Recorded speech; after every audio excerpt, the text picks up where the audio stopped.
The biggest challenge to Taliban rule so far, women and men took to Kabul streets, demanding an end to the Taliban's military offensives. We are participating in this protesting for human rights. They want to stop killing. Anger too at Pakistan,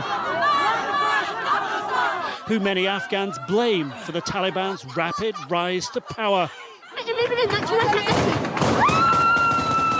The Taliban responding with gunfire, this time at least over protesters' heads. Also detaining some of the women, beating and arresting several journalists before releasing them several hours later, according to social media accounts.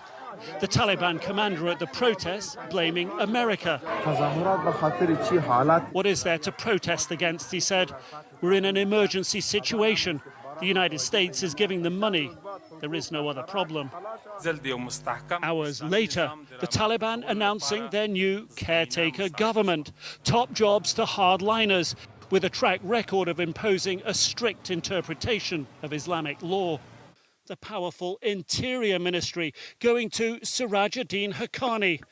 The FBI says he has close ties to Al-Qaeda, has a $5 million bounty on his head, and is under UN sanctions for connections to terrorism. Hours earlier in Qatar, Secretary of State Antony Blinken indicating the United States is in communication with the Taliban leadership. We've been assured again that all American citizens and Afghan citizens with valid travel documents will be allowed to leave.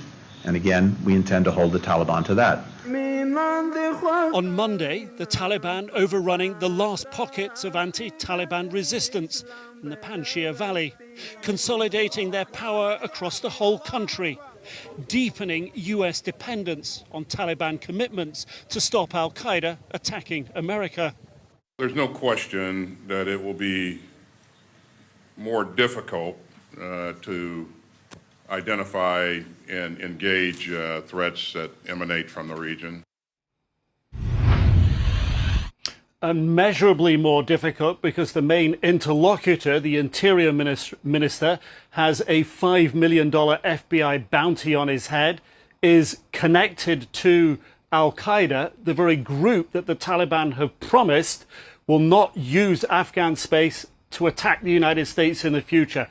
This is a very muddled and I would expect deeply troubling picture for the United States and many other nations right now.